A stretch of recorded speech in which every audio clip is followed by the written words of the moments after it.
नमस्कार। आप सभी का स्वागत है हमारे YouTube चैनल एक कहानी पर।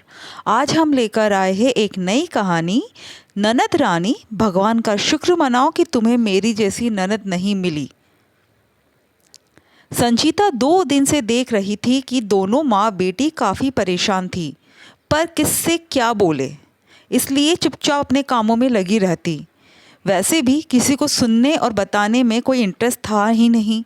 आखिर बात छोटी ननद वाणी से संबंधित थी, और जहाँ ननद की बात आती थी तो घर में सबके कान खराब हो जाते थे, क्योंकि उनकी बेटी तो सर्वगुण संपन्न जो थी। जब से वाणी अपने ससुराल से आई है तब से घर का माहौल बदल चुका है। संचिता जब भी किसी बात के लिए पूछती तो सास का जवाब यही होता कि मेरी बेटी की तो पूरी ज़िंदगी बर्बाद हो रही है और इसे अपनी ही पड़ी है।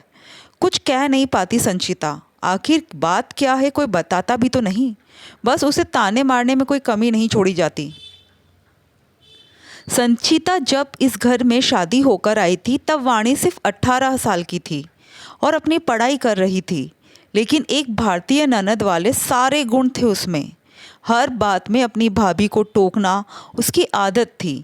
छोटी मोटी चीज़ों को तो खुद संचिता भी ध्यान नहीं देती, लेकिन जब शादी के बाद उसने नौकरी ज्वाइन की तो पहली सैलरी को लेकर जो हंगामा हुआ था वो उसे आज भी याद है, जिसमें सबसे बड़ा योगदान उसकी ननद वाणी का ही था।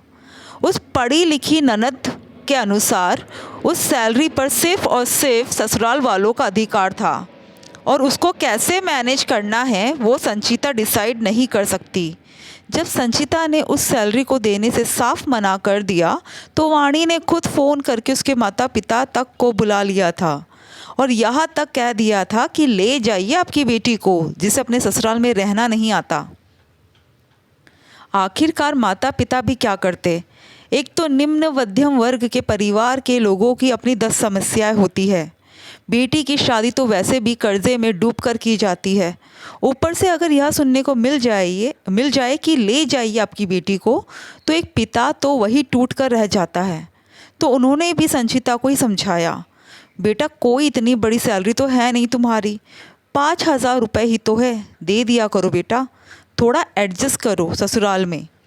आखिर अपने पापा को यूँ अपमानित और बेबस देखकर संचिता को अपनी सैलरी ससुराल वालों को ही देनी पड़ी। घर का सारा काम करके जाओ और जॉब करके आने के बाद वापस घर के काम में लगो। उसके बावजूद भी उन पैसों पर उसका अधिकार नहीं, ऊपर से कोई ना कोई ताने सुनने को मिल ही जाते। आखिर कुछ महीने तो संचिता ने जॉब की, फिर थक हार कर जॉब छोड़ दी। आखिर क्या करना ऐसी जॉब का जिसमें नौकरानी बनकर घर का काम भी करो और कमाकर इन लोगों को पैसे भी दो।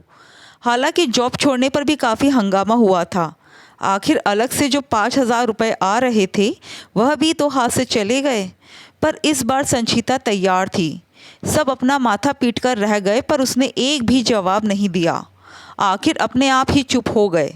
पर अब क्या हुआ, ननद की शादी को तो अभी सिर्फ 5 महीने ही हुए हैं और वो यहाँ घर पर आकर बैठ गई। खैर ज़्यादा दिमाग लगाना संचिता ने भी ठीक नहीं समझा।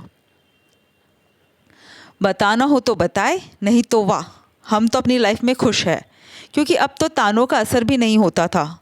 शाम की चाय के समय पूरा परिवार सासू माँ के कमरे में था। संचिता चाय बनाकर कमरे की तरफ लेकर गई तो कमरे में चल रही बातें उसे सुनाई दी।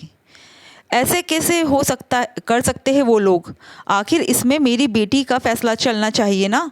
मेरी बेटी भी दिन भर मेहनत करती है और पूरी सैलरी अपने पास रखने की सोच रहे हैं वो लोग। ये सासू माँ की आवाज़ थी। पर माँ, उन लोगों ने साफ कहा है कि अगर वाणी सैलरी उन्हें पूरी नहीं देगी तो वाणी अपने मायके में ही बैठी रहे, उन्हें इससे कोई लेना देना नहीं। ऐसे कैसे बैठी रहे, हमारी बच्ची की ज़िंदगी तमाशा है क्या। आखिर समझते क्या है वो लोग अपने आप को।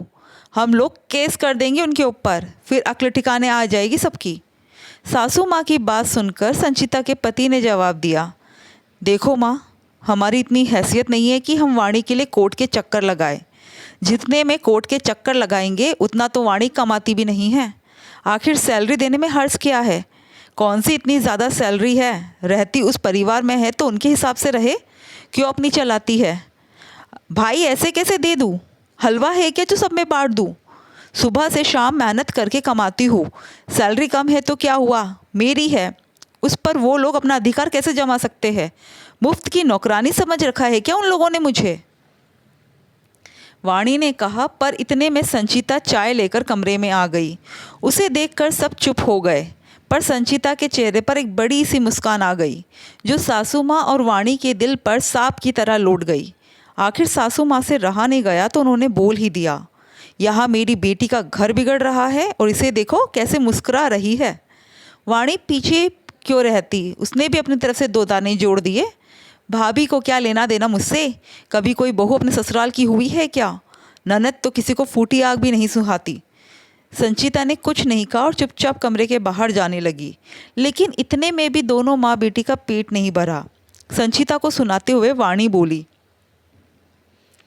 आज तो 2 किलो खून बढ़ गया होगा खुशी के मारे मुझे इतना परेशान देखकर। दरवाजे पर पहुंचकर संचिता पलटकर वाणी से बोली, जिनके घर शीशे के होते हैं ना ननद रानी, वो दूसरों के घर पर पत्थर नहीं फेंका करते। कुछ याद आया आपको या अच्छे से याद दिलाऊं? आपके ससुराल वाले तो बहुत शरीफ है, जो वो आपको सिर्फ मायके बैठाकर चुपचाप बैठे हुए हैं। कोई मेरे जैसी ननद मिल जाती ना तो तुम्हारे पूरे खानदान को तुम्हारे ससुराल में इकट्ठा कर लेती। फिर तुम्हारी बूढ़ी माँ और भाई से हाथ जोड़कर माफ़ी मंगवाती। कम से कम आप सस्ते में टली हो। इतना कहकर संचिता वहाँ से चली गई और वाणी चुपचाप नज़रें झुकाए बैठ गई। उसे इस तरह नज़रें झुकाए देखकर सासू माँ उसके पास आकर बोली, जाने दे उसे, जलती है वो तुझसे, देखती हूँ तेरे ससुराल वाले कैसे नहीं मानते। इतने में संचिता का पति बोला, तुम्हें जो करना है करो माँ, पर मुझसे कोई उम्मीद मत करना।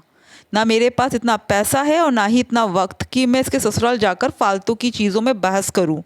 और वैसे भी अपना किया अपने ही सामने आता है। जो तुम लोगों ने पहले किया था ना, अब वो तुम्हारे सामने ही आ रहा है। कहकर वो भी कमरे के बाहर चला गया। आखिर सासू माँ और वाणी की आगे कोई हिम्मत नहीं हुई। दूसरे दिन वाणी चुपचाप अपने ससुराल चली गई और जो उसकी भाभी ने किया वही उसने भी किया, आगे से अपनी नौकरी छोड़ दी। दोस्तों, आपको कहानी कैसी लगी कमेंट करके ज़रूर बताइएगा और हमारे चैनल को सब्सक्राइब ज़रूर कीजिएगा। Thank you.